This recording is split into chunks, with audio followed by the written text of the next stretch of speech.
और आइए पहली खबर की ओर आपको लिए चलते हैं। भारत के रक्षा मंत्री राजनाथ सिंह ने पहलगाम आतंकवादी हमले को नजरअंदाज करने को लेकर चीन में शंघाई सहयोग संगठन एससीओ के संयुक्त वक्तव्य पर हस्ताक्षर करने से इनकार कर दिया। इसके बाद सम्मेलन संयुक्त वक्तव्य जारी किए बिना ही समाप्त हो गया। सम्मेलन में राजनाथ सिंह ने सीमा पार आतंकवाद को लगातार समर्थन देने के लिए पाकिस्तान की आलोचना की और आतंकवाद के अपराधियों, आयोजकों, वित्त पोषकों और प्रायोजकों को न्याय के कटघरे में लाने की बात कही। यह रिपोर्ट देखिए। आतंक पर फिर बेनकाब पाकिस्तान, चीन में गरजे राजनाथ सिंह। आतंकवाद पर पाकिस्तान को लगाई लताड़, गंभीर परिणाम भुगतने की दी चेतावनी।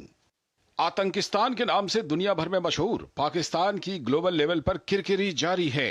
फिर चाहे यूएन हो या एससीओ, हर जगह उसकी छवि और दागदार होती जा रही है। इस बार तो रक्षा मंत्री राजनाथ सिंह ने पाकिस्तान के सबसे जिगरी दोस्त चीन की धरती से ही उसको लताड़ लगाई, जिसे एससीओ सदस्य देशों के साथ साथ पूरी दुनिया ने सुना।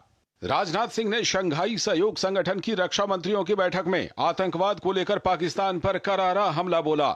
उन्होंने कहा कि आतंकवाद आज भी क्षेत्रीय शांति और स्थायित्व के लिए सबसे बड़ा खतरा बना हुआ है और कुछ देश अब भी इसे राजनीतिक उद्देश्य साधने के लिए इस्तेमाल कर रहे हैं। राजनाथ ने कहा, किसी भी प्रकार के आतंकवाद को जायज नहीं ठहराया जा सकता और न ही उसे अच्छे और बुरे आतंकवाद में बांटा जा सकता है। It is imperative that those who sponsor, nurture and utilize terrorism for their narrow and selfish ends must bear the consequences.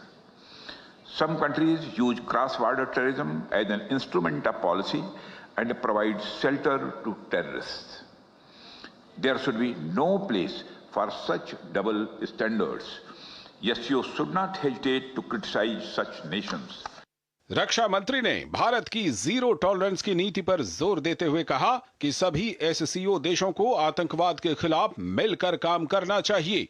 उन्होंने यह भी जोड़ा कि आतंकी नेटवर्क को समर्थन, पनाह और फंडिंग देने वाले देशों की पहचान और जवाबदेही तय होनी चाहिए। राजनाथ सिंह का यह बयान न केवल भारत की आतंकवाद विरोधी नीति को दर्शाता है, बल्कि यह भी संकेत देता है कि एससीओ जैसे बहुपक्षीय मंचों पर भारत अब और मुखर होता जा रहा है, खासकर पाकिस्तान और चीन जैसे पड़ोसी देशों के सामने। वहीं बैठक में पाकिस्तान के रक्षा मंत्री भी मौजूद थे, लेकिन राजनाथ के बयान के बाद उन्होंने कोई स्पष्ट प्रतिक्रिया नहीं दी। राजनयिक हलकों का